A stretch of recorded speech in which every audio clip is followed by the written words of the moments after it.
What happens when a woman who believes in forever falls for a man who only believes in the moment? Savannah Monroe is beautiful, successful, and hopelessly romantic. She's never been interested in casual dating. When she loves with her whole heart. So when she meets a man who seems to understand exactly what she wants, she thinks her prayers have finally been answered. But after making their relationship public, women begin coming forward with shocking stories about the man she thought was different. He swears he's changed. He promises his past is behind him. She wants to believe him until one late night decision reveals a truth she can no longer ignore. Will heartbreak make her bitter, or will it prepare her for the love she truly deserves? Grab your favorite snack, settle in, and let's step into today's story, Loved, Not Tolerated. Welcome to LA's Listening Lounge, stories you can hear and words you can feel. Chapter 1. A relationship type of girl, Savannah Monroe, was the kind of woman people noticed before she ever opened her mouth. She was beautiful, successful, graceful, and sharp enough to build her event planning company from a side hustle into one of the most respected luxury brands in Atlanta. But beneath the designer suits, soft curls, and business confidence was a woman who still believed in love, not situationships, not let's see where this goes, not being somebody's maybe. Savannah was a relationship type of girl. Her friends teased her all the time. Girl, you don't know how to casually date, her best friend Tasha said one evening over brunch.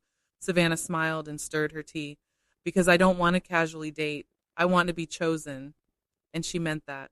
She wanted flowers for no reason, prayers before decisions, a man who opened doors, kept his word, and didn't make her feel like loving him was a full-time job. She had dated before, but every man seemed to want access without accountability, until she met Marcus Bennett. He was smooth, handsome, and attentive in a way that felt rare. He listened when she talked, he remembered details, he asked about her dreams and not just her body. On their third phone call, Savannah told him, I don't do confusion, I'm too grown for mixed signals. Marcus laughed softly. That's good, because I'm not looking for confusion either. I'm looking for something real. Savannah's heart smiled before her face did.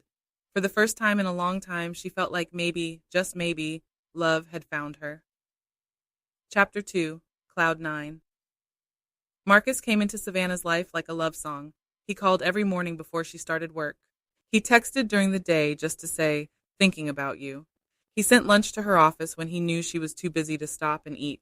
To Savannah, effort was attractive, consistency was beautiful, and Marcus seemed to have both. One Friday night, he took her to a rooftop restaurant overlooking the city. The skyline glittered behind them as he reached across the table and held her hand. I like you, Savannah, he said. Not just how you look.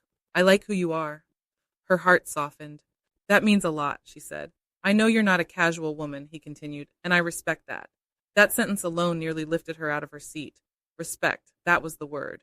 Savannah had spent years meeting men who wanted her softness, but not her standards.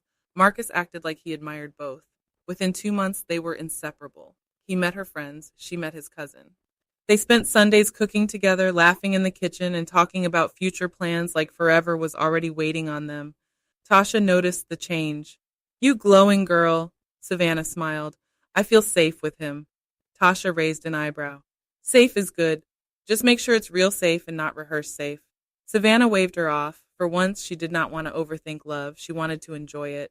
And when Marcus asked if they could make their relationship public, Savannah felt like she had finally been chosen out loud. So she said yes.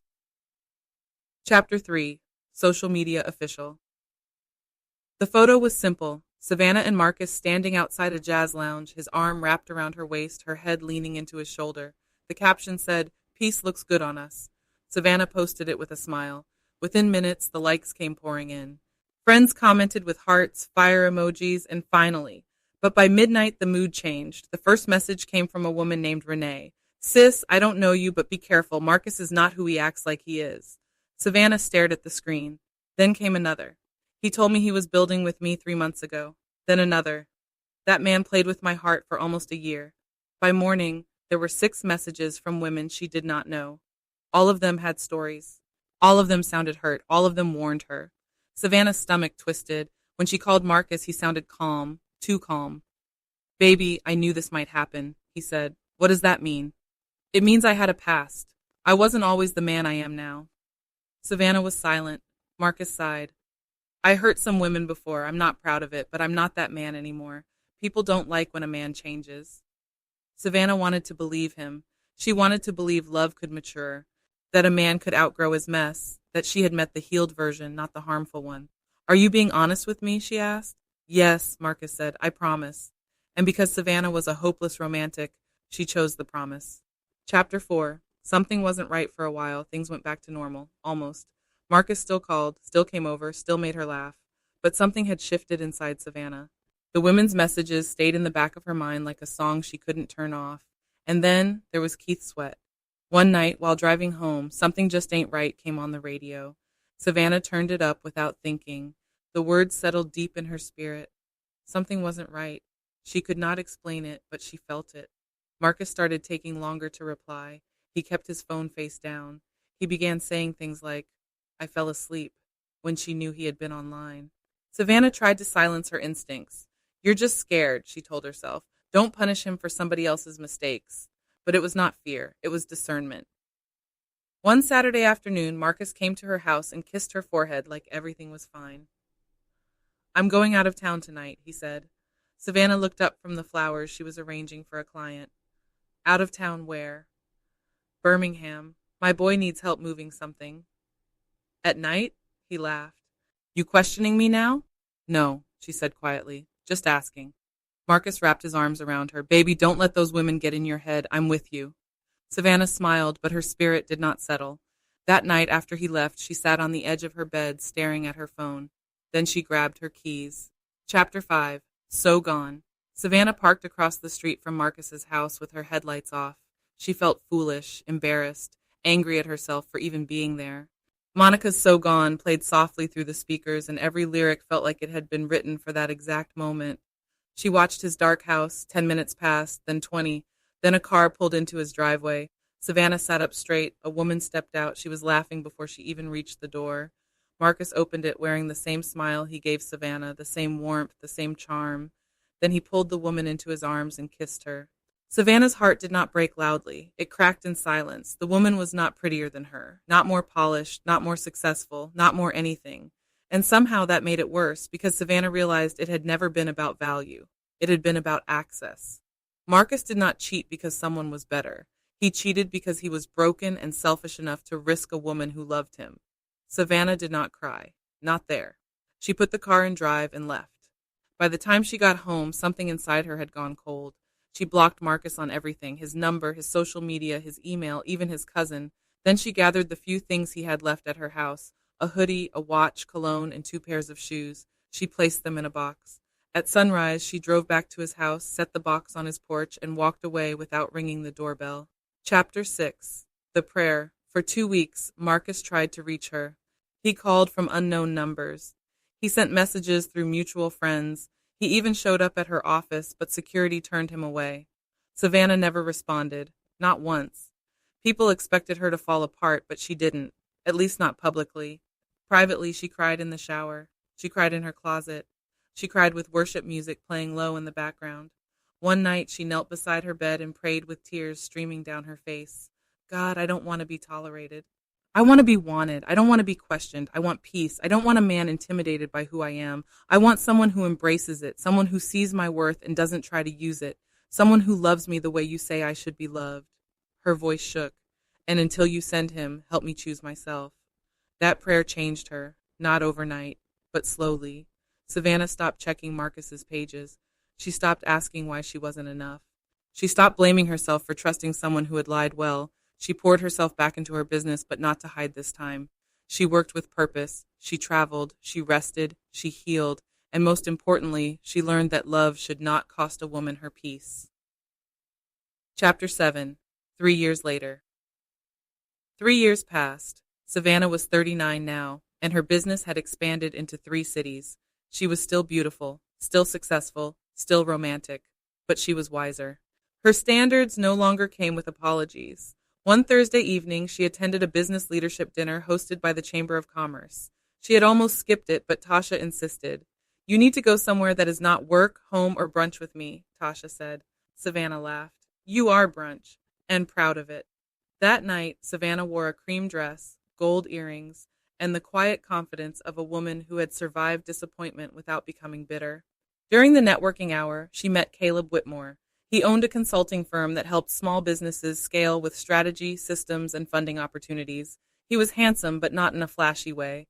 His presence was calm, his smile was warm, his eyes were steady. When Savannah introduced herself, Caleb did not look her up and down. He looked her in the eyes. "I've heard of your company," he said. "You do excellent work." Savannah smiled. "Thank you." "I mean that," he said. "You've built something impressive."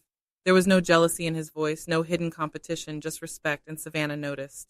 Chapter 8. More than she asked for, Caleb did not rush her. That alone made him different. He asked for her number, but he did not crowd her. He called when he said he would. He listened more than he talked. He prayed before meals without making a performance of it. On their fourth date, he asked, "What does love feel like to you now?" Savannah paused. "Peace," she said. "Safety. Being wanted, not tolerated." Caleb nodded. "You deserve that." She looked at him carefully. "Most men say that in the beginning." "I understand," he said. "Then let me show you over time." And he did. When her business hit a growth challenge, Caleb reviewed her systems and helped her restructure her operations. When she wanted to open a new office, he connected her with the right financial advisor. When she doubted herself, he reminded her of what she had already survived. He did not shrink around her success. He watered it. One evening, Savannah stood in her office watching Caleb assemble a new bookshelf he had insisted she needed. "You don't have to do all this," she said. He looked over his shoulder. "I know. That's why it matters." Savannah felt tears rise, but they were not sad tears. They were answered prayer tears. Caleb had checked off every box she prayed for. Then he brought boxes she had not even known to ask for. Chapter 9. Chosen Out Loud.